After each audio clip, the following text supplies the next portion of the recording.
jd1noticias.com, a notícia no seu celular.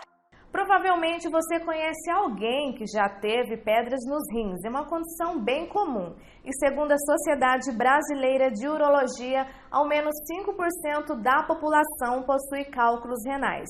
E para falar sobre esse assunto, o JD1 TV convidou o médico urologista, o Dr. André Domingos. Doutor, seja bem-vindo ao nosso programa. E já para a gente iniciar esse assunto, quais são os sintomas do cálculo renal? Quando que a pessoa deve acender o alerta e procurar um médico? Olá, Rosana, obrigado pelo convite, é um prazer estar aqui no JD1. Bem, os cálculos renais, eles podem ser assintomáticos, ou seja, eles não causarem nenhum sintomas, principalmente se eles estiverem nos rins, em lugares onde eles não causam obstrução. Mas em algumas situações, principalmente se o cálculo estiver no trajeto entre o rim e a bexiga, que a gente chama de ureter, esse cálculo pode causar obstrução, entupir esse canal e levar a uma coisa chamada cólica ureteral. O que é isso? É a famosa cólica renal que todo mundo conhece. O paciente tem uma dor muito importante, normalmente localizada nas costas, que a gente chama na região lombar, ou irradiando para a parte da frente da barriga. Pode urinar com sangue, que a gente chama de hematúria, isso. E essa dor é bastante intensa, que leva o paciente a procurar atendimento médico imediato, no pronto-socorro ou num hospital para que ele seja tratado com medicação endovenosa, tratamento na veia, e aí é diagnosticado esse cálculo. E antes da pessoa ter essa crise, ter essa dor intensa, ela tem algum outro sintoma para que ela possa já procurar um médico antes mesmo de ter essa crise? Pode, não só a crise aguda, mas o cálculo renal pode dar sintoma como infecções urinárias recorrentes, ou seja, aquelas que acontecem frequentemente. O paciente pode, às vezes, num exame de urina comum, ter a presença de leucócitos ou até de sangue na urina, seja ele macroscópico, ou seja, aquele que o indivíduo consegue ver, ou microscópico, aquele que só aparece no exame. Então, esses são alguns sinais de alerta para que o paciente, mesmo sem uma crise aguda, ele possa suspeitar de cálculo renal. E a partir do momento que detectou a pedra no rim, como que é feito o tratamento? É através de medicação ou realmente já vai para a cirurgia? Essa é uma excelente pergunta e ela não tem uma resposta clara ou específica para todos os casos. Mas em linhas gerais, cálculos pequenos localizados no rim, eles necessitam apenas de tratamento conservador. O que é o tratamento conservador? É evitar que esse cálculo cresça através de uma dieta adequada, uma boa ingesta hídrica. Quando esse cálculo está no trajeto, como a gente comentou, no ureter, ele pode precisar de tratamento cirúrgico.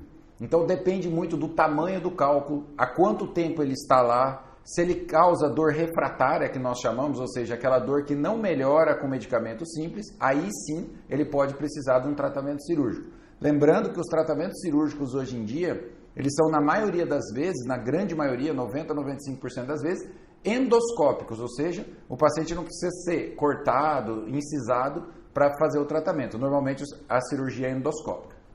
E como que a pessoa pode se prevenir contra esses cálculos? Então, a prevenção se faz através de uma boa hidratação. Nós moramos, Rosana, no Brasil, que é um país quente, né? Então isso aumenta a incidência de cálculos na população. Então, hidratar-se é fundamental. E quanto que a gente deve tomar de líquido? Basicamente entre 2,5 litros a 3 litros para uma pessoa adulta. Além disso, evitar o consumo de sal, de sódio, ter uma dieta equilibrada em cálcio e pouca proteína. Essas são as principais medidas para a gente evitar a formação dos cálculos. E agora uma pergunta, o senhor como médico tem aqueles concorrentes, são as pessoas que vendem raízes, ervas, produtos naturais, né, falando que resolve esses problemas de cálculos renais. Essas ervas, elas realmente funcionam? Como que o senhor vê essa questão? Como o senhor avalia? Então, essa é uma questão também importante da gente abordar, é que a maioria das vezes a gente não consegue identificar cientificamente que tipo de erva é essa, né? Então, por exemplo, até porque os chás, as ervas, a nomenclatura dessas substâncias, elas mudam de região para região e até de costume para costume. Aqui no Mato Grosso do Sul, uma planta científica X é chamada de um nome, lá na Amazônia é chamada de outro. Então é difícil da gente homogeneizar, identificar esse tipo de substância quando ele não é industrializado. Esse é o primeiro ponto.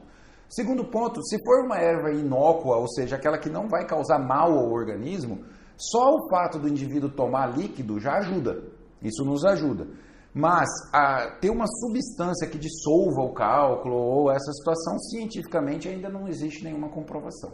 Então, o adequado mesmo é procurar um atendimento médico antes mesmo, né, de fazer o consumo dessas ervas, desses medicamentos. Sim, porque existem algumas ervas, inclusive, que têm um poder tóxico, seja ela para o fígado ou para o rim, então tem que ter muito cuidado no consumo dessas substâncias e saber exatamente que tipo de substância que está sendo consumida.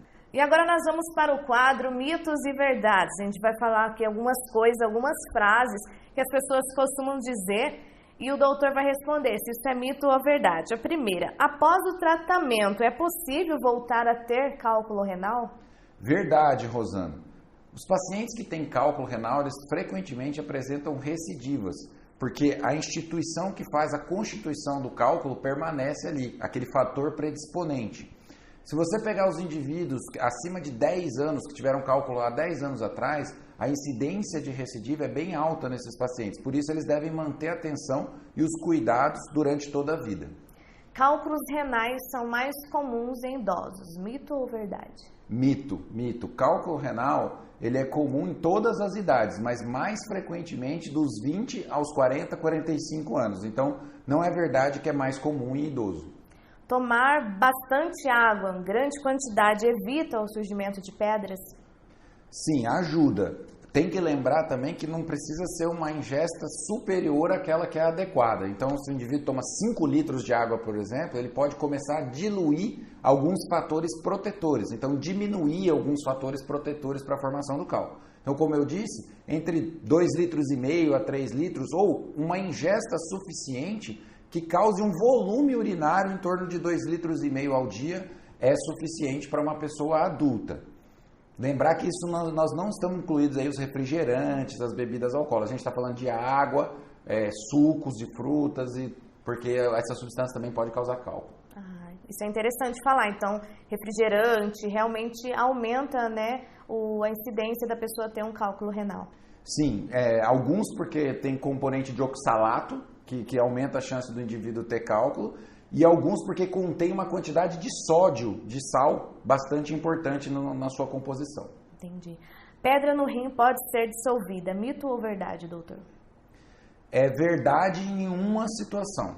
Os cálculos de ácido úrico, que é apenas um tipo de cálculo que existe dentre vários, eles podem ser dissolvidos quando você eleva o pH da urina. Então existem substâncias medicamentosas, ou até o bicarbonato de sódio ou o citrato de potássio, que eles aumentam o pH da urina. Quando eles aumentam o pH, esse cálculo pode ser dissolvido ou diluído sim, mas só o cálculo de ácido úrico. Os cálculos de cálcio, os outros tipos de componentes, não. Então, isso é verdade apenas para um tipo de cálculo.